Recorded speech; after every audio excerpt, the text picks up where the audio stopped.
Thomas and the New Engine. The trains on the island of Sodor keep very busy. There are always lots of jobs to do.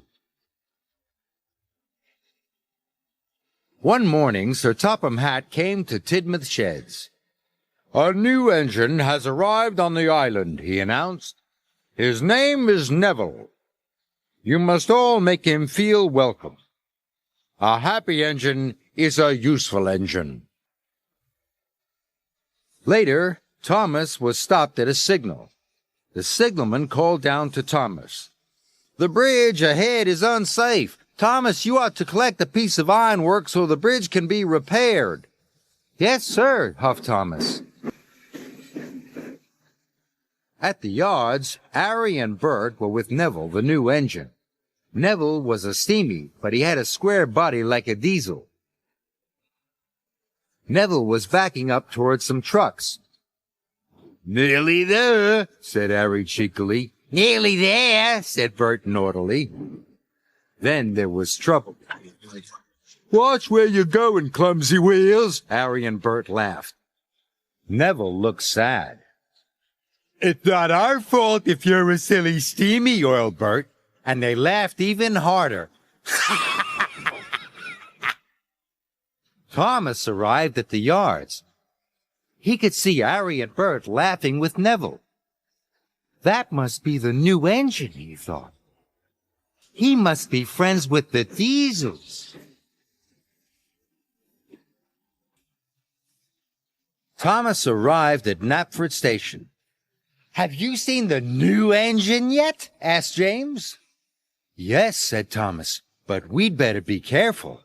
I saw him at the yards with Harry and Bert. They were laughing together." James was shocked.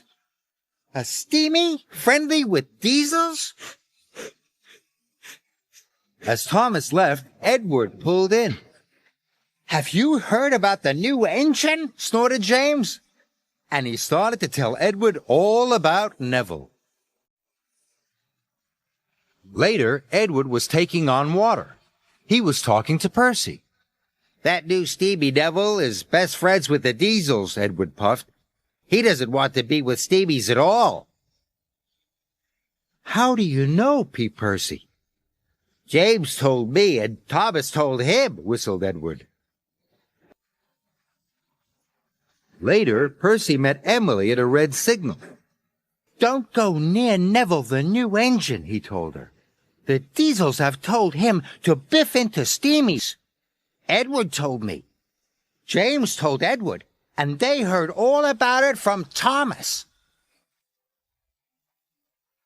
When Thomas arrived at Abbey Station, Sir Topham Hatt was there.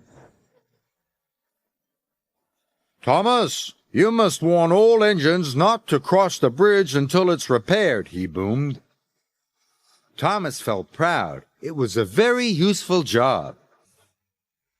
Just then he heard a whistle. Someone was coming. Thomas had to warn them. It was Neville, pulling Annie and Clarabelle. Thomas was shocked. Annie and Clarabelle were his carriages. "Hello," puffed Neville cheerfully. "I'm not talking to you," Thomas huffed crossly. Neville didn't know what he had done.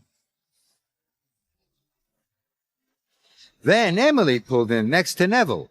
"Hello," said Neville happily. Emily let out a whoosh of steam. "It's no use trying to make friends with me.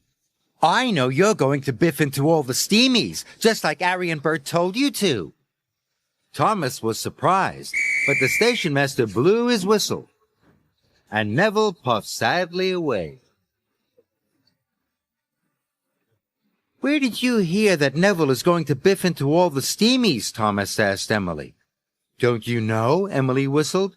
"Percy told me, Edward told Percy, James told Edward, and you told James," huffed Emily. "But I only said to James that I'd seen Neville with Harry and Bert." Then Toby arrived.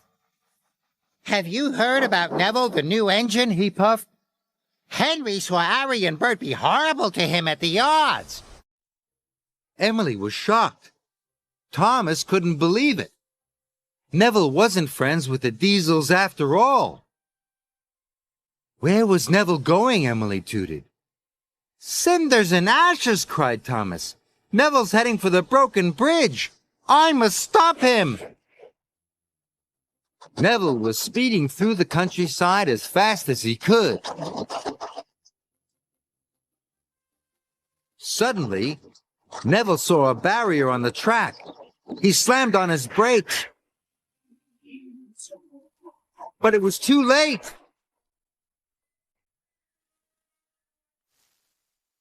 Neville was in terrible trouble. He was on the broken end of the bridge. Thomas knew it was all his fault. Suddenly, he had an idea. Thomas steamed slowly and carefully onto the bridge. He gently bumped Clarabelle and was coupled up. Thomas was very scared. Slowly and steadily, he began to pull Neville back from the edge. The bridge made a creaking noise. Thomas knew he must hurry.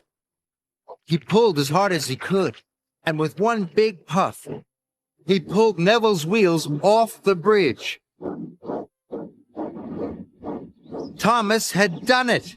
He had saved Neville and Annie and Clarabelle. Thank you, whistled Neville. I should have warned you, puffed Thomas, but I was too busy believing silly stories. I thought you didn't like steamies, but now I know I was wrong. Thomas gave Neville a long, friendly toot-toot. Neville was very happy. At last, he knew he had a good friend in Thomas.